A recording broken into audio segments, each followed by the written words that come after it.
kulanti wanaagsan daawadayaal meel kasta oo dunida ka joogtaan kuna soo dhawaada barnaamijkan aanu ku waraysanayno wariyayaashii 91 lagu dilay magaalada Muqdisho eheladoodii qaar ka mid ah sidaanu hore idinkaga ballan qaadnayba barnaamijkan caawa waxaa marti iigu ah 5 wariye la dilay 3 ka mid ah eheladoodii labada kalena dib ayaanu idinkala soo socodsiin doonaa 3 wariye ayaa waxay kala yihiin Cabdulqaadir Cali Iidle Allah u naxariistee iyo waliba Cabdi Sheekh Cali Allah u naxariistay iyo Mahad Aadan Xasan saddexda wariye ehelkoodii ayaa ila jooga waxaan la jecelahay inaan ku bilowno hadii Ilaahay yiraahdo eeradan ila joogto inaan iskiin baro marka hore waxay ila joogto hadii alla yiraahdo jecelahay inaan iskiin baro hooyo Faadumo Salaad Faarax oo dhashay Cabdi Sheekh Cali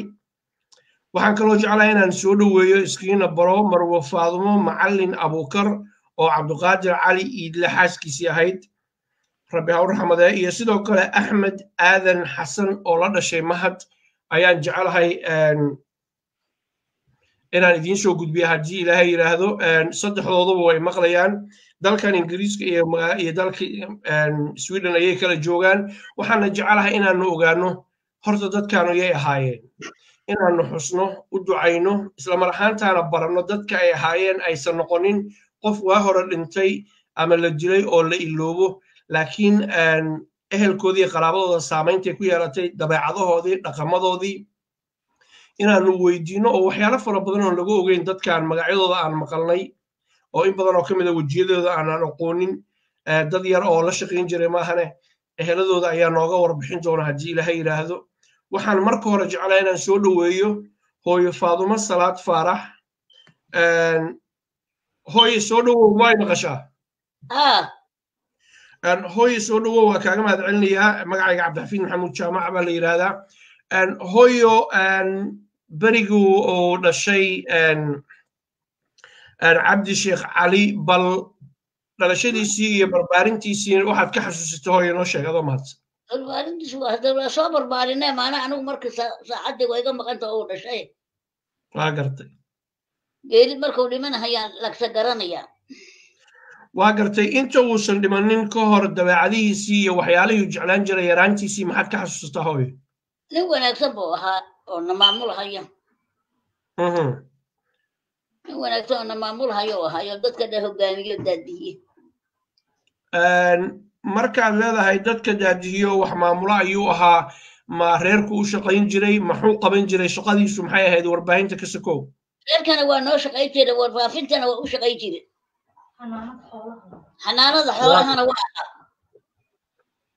xanaanada xoolaha waa ka baxay xanaanada xoolaha waa ka baxay wuxuu galay raadiyo Muqdisho waa gartay raadiyo Muqdisho imisuu ka shaqeynaya xusuustaada hadda dib u fiirisid wallahi ma xasuusana in wax badan oo ka shaqeynahay waa gartay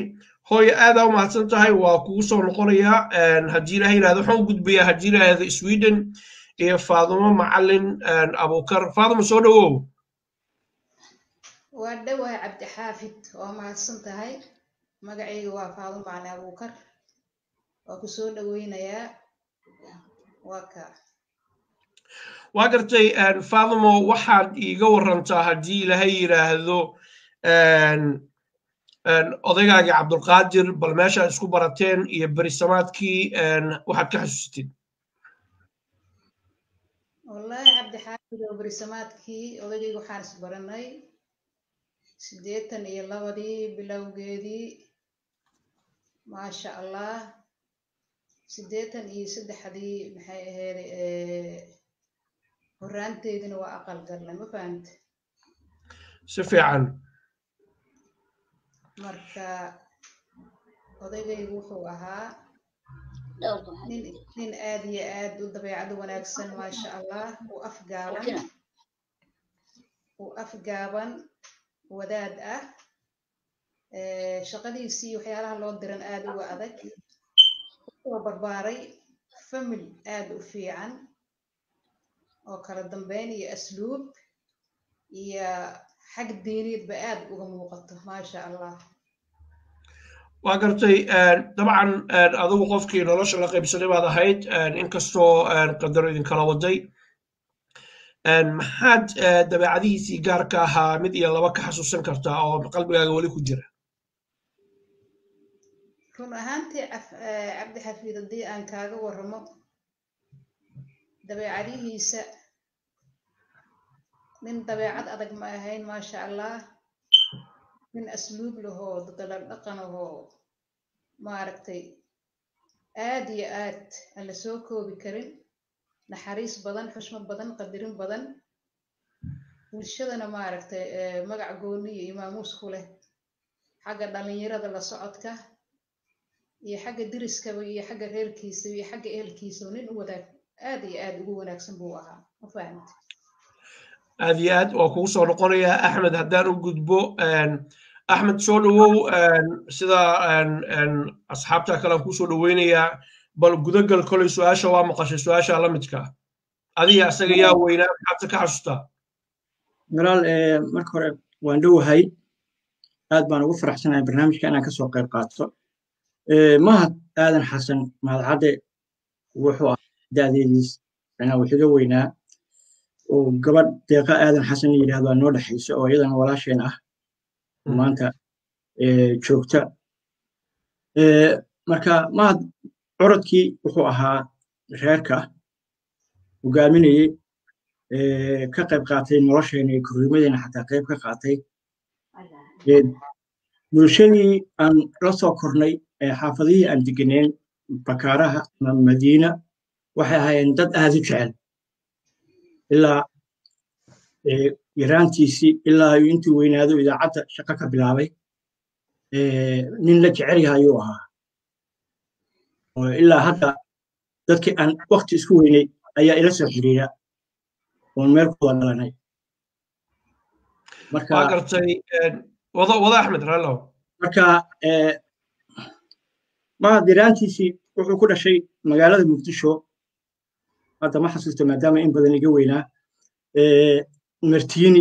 iyo waxaa jiray isbitaalaha hadda micnaha dadka hadda maanta jooga ayn garanayn qaarkood cariif la yidhaahdo ambulatooriyadii aan ku dhashay oo kale wasaaradda caafimaadka markii dambe laga dhigay taaladii daljirka daahsoon agteeda ku taala marka isku raran ayuu ku dhashay xaafaddii isku raran la oran jiray maanta jaleem ceelgaabi iyo soonaheeda aan jeclahay inay tahay iyo xamar jadiid marka waqtigii dambena waxaan ku soo biirnay dadkii xaafadihii hodan kaaraha soo degay ilaa markii dambe aan u bedelanay madiina oo marka guryo waasac wax saasa aan ka raadsanay iyo marka waxaan deganay xaafaddii madiina xagga dambe ka ahayd oo nuur adduunye iyo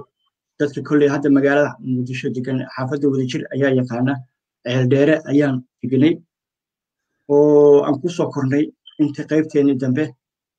marka mahad wuxuu ahaa nin aad looga jecel yahay xaafadda maadaama macallin ahaa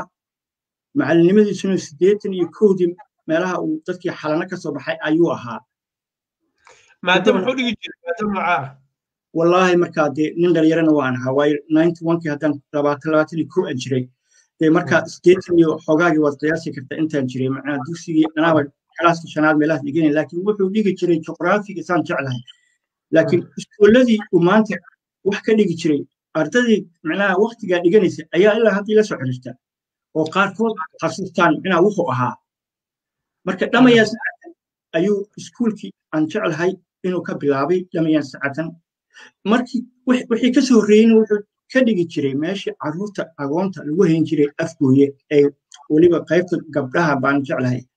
ayuu marka u horeysay iskuul ka bilaabay macallinimo markuu xalano ka dhameeyey axmed waa kugu soo noqonayaa hadda waxaan aadayaa hooyo faadumo haddii la yidhaahdo hooyo sidee ayay ahayd haddaan wax kaa weydiiyo wax awlaadu ka tegay ma jirtaa cabdi sheekh cali awlaadu ka tegay hal wiil wiilkaas xaggee ku dambeeyey annagaa hayna haatan ingiriisku idinla joogaa waa meeqa jir hooyo adoo mahadsan ya waa meeqa jir inankuu ka tego ayayada u tahay waa meeqa jir 30 sano waa jiraa 30 sano ku dhawaad waa gartay maalintii la dili rabo dhashay 30 sano waa gartay 30 jir waaye dabcan nin weyn oo mudakara weeye 30 jir ah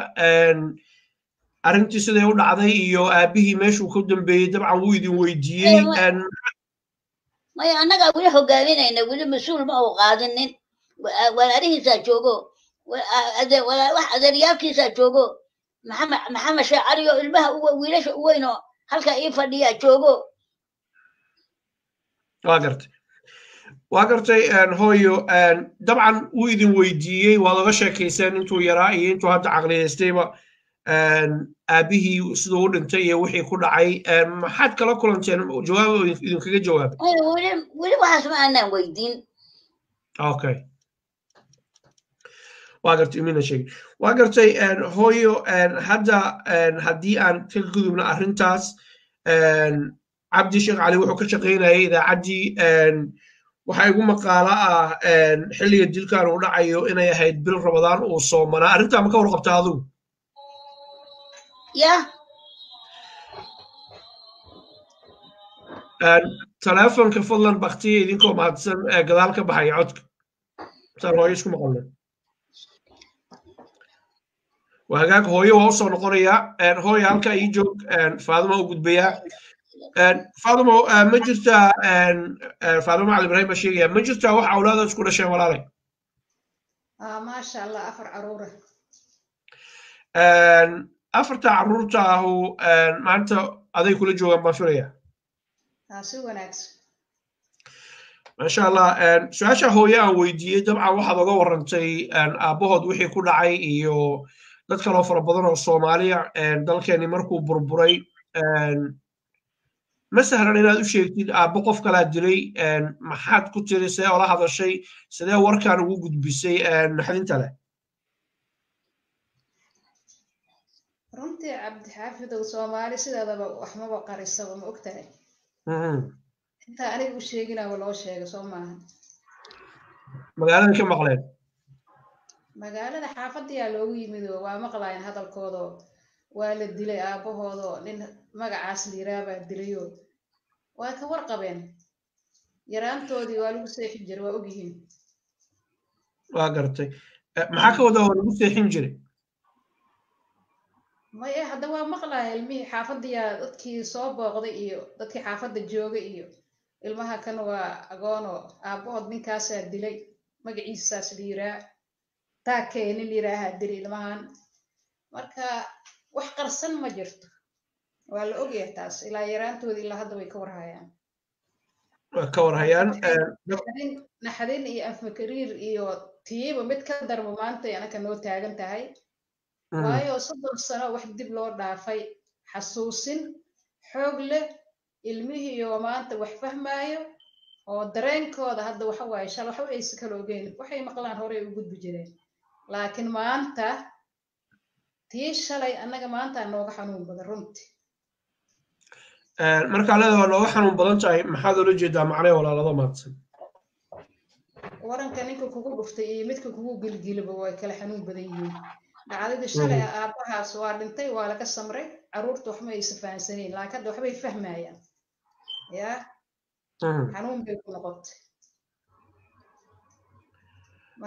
waa gartay cadaalad leh loo baahan yahay ilmihii inay cadaalad helaan u baahan yihiin ninka dilo waa ninkaas anaa ku dhahaya maanta waa gartay dabcan xilli aan isaga wareysanaynay wuxuu ii sheegay oo isaga mar walbana saxaafaddu qofka maqan bay difaacdaa wuxuu ii sheegay aan jeclayn aan ku celiyo inuusan arrintaas rugna ku lahayn cidna uusan dilinin ciddii eedaynta wadana ayaga caddayn laga rabo dabcan dad kaloo kala duwan baan waraysan doonaa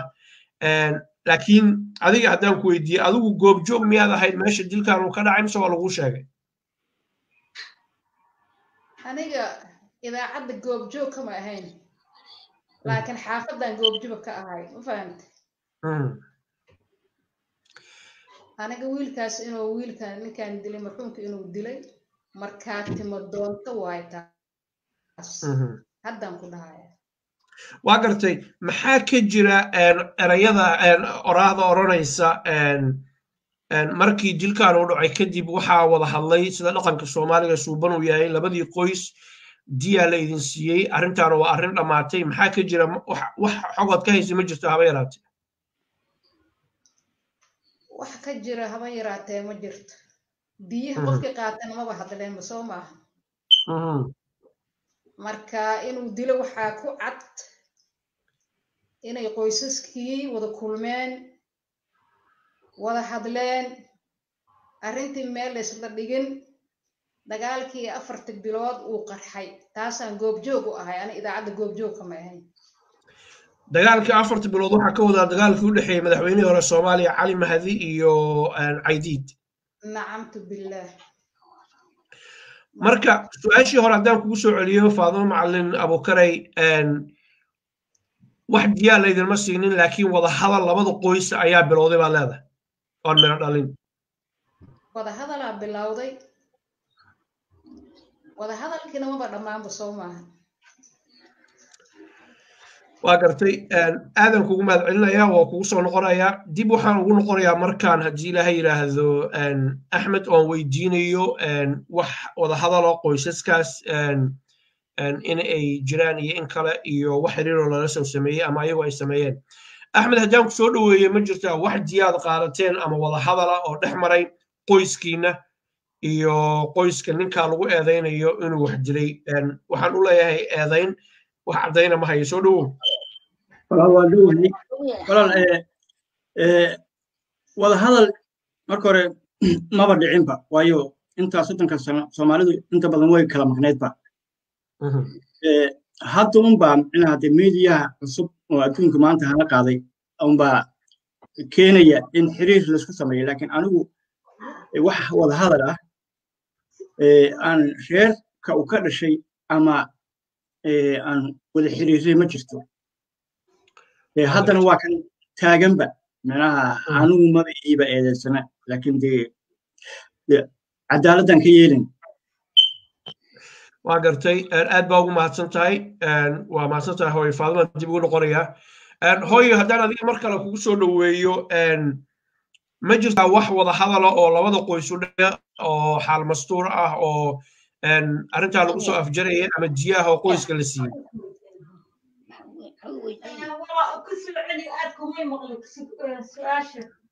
waa gartay daawadayaal hooyo waa qof weyn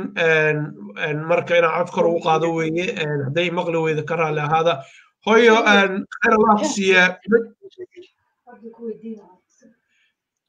fadlan dadka gadaal ka hadlaya waa idiin mahad celinaa laakiin haddii aan wax yar hoos u dhigno codkasee hooyo ii maqasho hooyo macaan ma jirtaa wax diyaha oo laydin siiyey maxamed shacalaan kugu wareejinaya kaada anigu indhahana waala oo waxba jeedo marka maxamed shacalaan kugu wareejinaya sug meeshaada fadhi maxamed ha ku garab fadhiyo maxamed shacali waa kan محمد شعلان كو إلمان كو وريكينا يا أنا وحنا كذا واقرتي هوي محمد هدي أنا وجهها كاميرا فعلا وجهها جسيد وعلى الله هيد وحير هذا كوه جناس وحير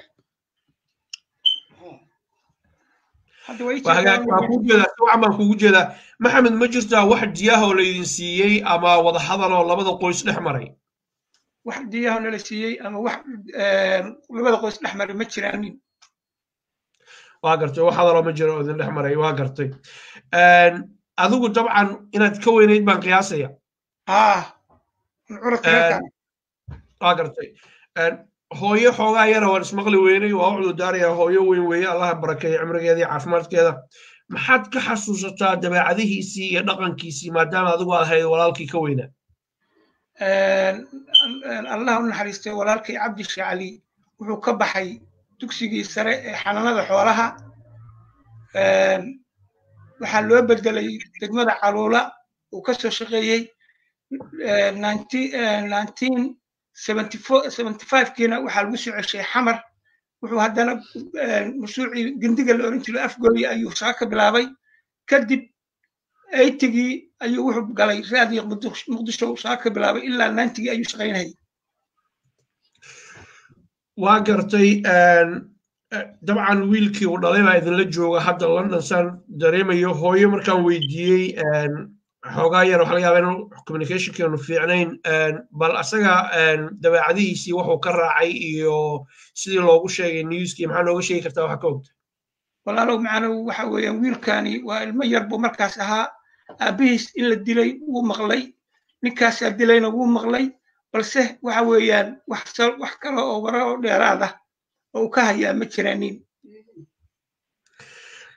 waa gartay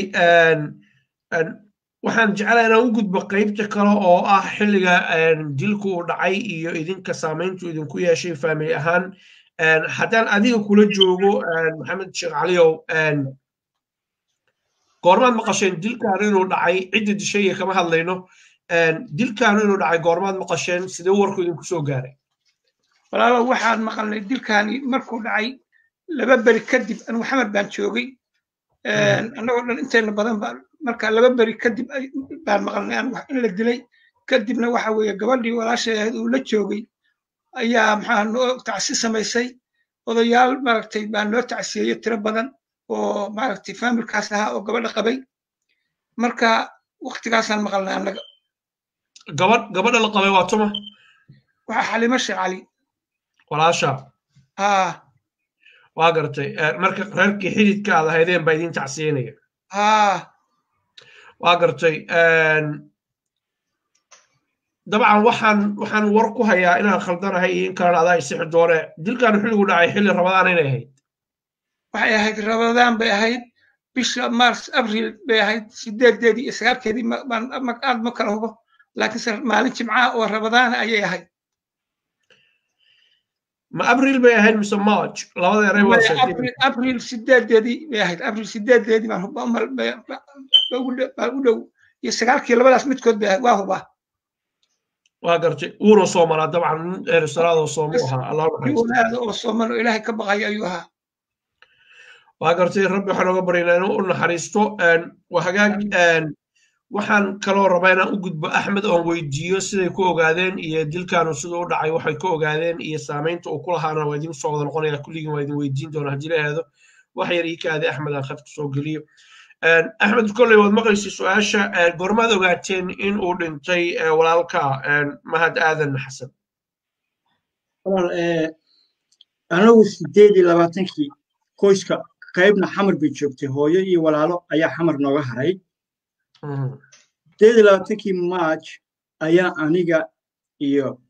walaalkayga yaraa iyo aabahay waxaan u soo aadnay Soomaali galbeed baan soo aadnay anagoo kolonyo badan ah oo dadkii u dhashay xataa magaalada Muqdisho qaar ka mid ah ay nala socdaan oo nabadgelyo darteed ay uga cararayaan magaalada Muqdisho ayaan isu soo raacnay marka waxa magaalada Muqdisho ku haray hooyaday Faadumo Nuur iyo walaashay Deeqa Aadan Xasan waxa kala joogay oo meeshii xataa goob joog tagay markii la dilay habareertay Dahaba Cali Sawaaxili waxay tageen maalintii loo soo sheegay oo taariikhda 8 bishii abriil ah bay tageen waxaana loo soo sheegay in wiilashii uu ku jiray mahad 4 wariye la qaatay oo ninka uu qaatay oo meedadkoodana yaalaan washadaha saasaa ku ogaateen newska saas baan ku ogaanay marka anagu maadaama aan xaafadda ama magaalada Muqdisho aan ku sugnayn marka waqtiga waxaan ku sugnaa magaalada Goday baa anaga socoto badan ayaan joognay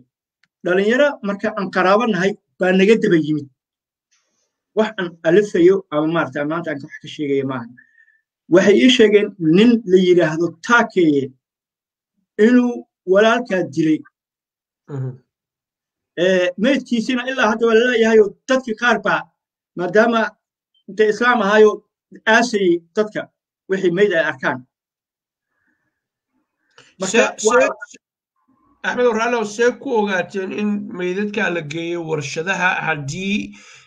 markii dilku u dhacay cidu aysan arag see ku ogaateen walaadee waxa weeye meesha markii nimankan la qaatay uu ninkan qorshaha hore u sii degay ay ahayd dadkii qaar baa baqayay oo ka baqayay inuu asagaba xataa macnaha magaalada ka baqayay in iyaguba la dilo ayaa soo ogaaday waxa lagu soo ogaaday dadkiiba aqoonsaday in dhalinyaro laga soo qaaday meeshaan lagu laayay oo meydadkooda yaalaan marka islaanta hooyo waxaa soo wargeliyey markaan kula yimicnaha arrintu marka waxaa soo wargeliyey yar magaalada muqdisho qabiil ahaan ka soo jeeda oon jaar ahayn baa hooyo u soo sheegay oo asagana markaa doonaya inuu idaacadda farsamayaqaan ama wariye ka noqdo oo maalin walba tegi jiro oo araajiye wax geysan jiray ayaa soo wargeliyey hooyo oo yidhi hooyo mahad waa la dilay marka aroortaas uu baxayana asaga maalintaa buu tegeyba intuu rabshado iyo wax dhacayana ma tegin aroortaa buu tegey aroortaana hooyo wuxuu ka qaatay fasax ah hooyo furahan baan geenayaa maadaama istuudiyihii iyo qaybihii kale furihii koobiga ah anigu aan hayo dhowr goorna la iisoo diray dad baan geenayaa markaas tiri carradu nabad ma ahane qof walba gurigiisu ku jiraaye soo noqo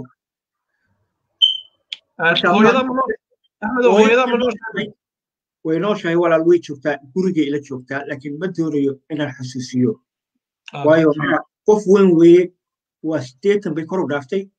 marka ma doonayo in macnaha sidii gabadhii walaashay Faadimo ay sheegayso macnaha waranka haddii lagugu dilay xusuusta 30 sano in maanta ay dib u soo xusuusto oo ku soo noqonaya Faadimo Ali Ibrahim Faadimo dabcan waad maqlaysaa su-aashaas aan weydiiyey ahayd goormaad ogaateen see ku ogaateen maxaa laydiin soo sheegay xaaladdu say ahayd muqdishoad joogtaan bal walaalay sawir ka bix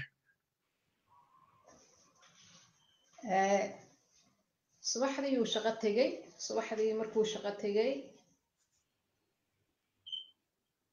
saacado kadib baadiga dheeladayaa soo yeertay war xunaa soo yeeray saacado kadib kolley aniga meelaan yara gaaray soo noqodkaygii suuq yaraan kasoo adeeganayay mar alla markaan soo noqdayna xaafadiyooba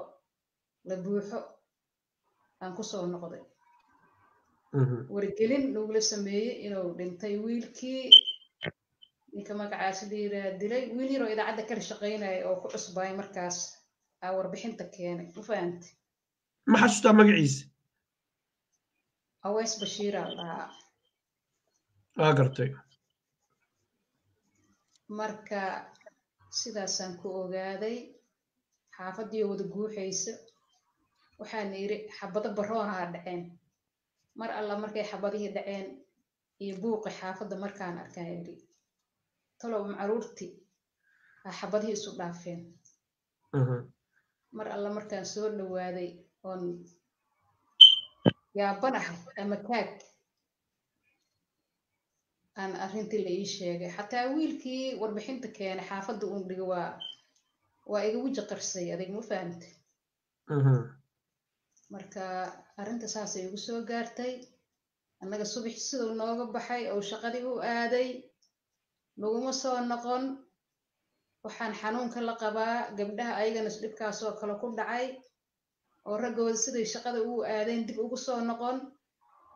aniga markii odagayga laga qaada meeshii markuu dhibka gaaray isbitaal digfeera la geeyey maba nagu soo noqon waxa waaye naftiisa lagu aas qawraha qaranka meelahaasaa lagu duugaaday insha allah meeshaasaa lagu aasay dib nooguma soo noqon marka raggaas xaafadahooday ka baxeen dibna uma soo noqon walaa waa gartay aaskoodii ma ka qayb gasheen aaskiisii may aniga ma tigin xaafadaha way kala dheeraayeen marka kolley dhallinyaradii dadkii la dhashay iyo walaalihiis iyo eheladiisii dadkiisii aasa kolley waxba dhibaato ma jiraan ana caruurtaydan iska haystay maxaa la sheegaa aadan kugu mahadcelinaya waa hagaag waxaan jeclahay markaan inaan dib ugu noqdo maxamed soo dhawow waxaan rabaa hooyo weli way ku ag joogtaa waa qof weyn qoyskiina reer sheekh cali gabagabadii aan ku soconnaa saamayn intee leeg ayay idinku yeelatay inuu marxuumkaanu idinka baxo oo aad weliba aad aasan kari weydaan duruuftii guud ee markaa dalkeena ka jirtay colaaddii dalka ka dhacday awgeed sidee bay idiin saamaysay markaad dib u sawiratid wallahi siday noo saamaysay wax la caddayn karo ama wax la sheegi karo ma ahan maxaa yeelay dhibta dhacday waxa weeyaan hooyo waaba indha beeshay oo ujeedaa waa indha laadahayba واقرتي dhibaatada noogu weyn hooyo indha beeshay baa noogu darnayd xal shoogii ay naxday iyo intii maaragtay qalbigeedu uu fuqay halkaas waxaan rabaa inaad fahansiisid daawadayaasha maxaa ka dhexeeya geerida naxdinta leh ee marxuumka ku jira allah u raxmade iyo indhala-aanta hooyo waxaa ka dhexeeya hooyo waxa weeyaan waxay aad bay u jeclayd wiilka kan waxa weeyaan oo qof maaragtay aad ugu roon buu ahaa marka oo kulligan way naga wada jeclayd oo maaragtay aad buu ugu dhowaa marka qalbigii baa fuqay hooyo oo intii ay ooyeysay waa sidaasay ku indha beesha waa gartay marka ma iyadoo weli xamar la joogay hooyo indha beeshay mise markii laga soo tago halkan la yimid markii laga soo tegay maahan ooyo indhaheedu ma fiicnaynba marka aad moo indha beelin laakiinse markaan la soo qaxnay waxa weeye hooyo indha fiican ma lahayn araggeedu waxba hamaag baa ku jiray kadibna waa iska indha beeshay ilaa haddana waa indhalaada waa gartay aad aa mahadsan tahay waxaan ku noqonayaa axmed hal mar haddii ilaha yidhaahdo axmed soo dhawow su-aasha waa maqlaysay sidee ayay idiin saamaysay ka qoys ahaan idinka ree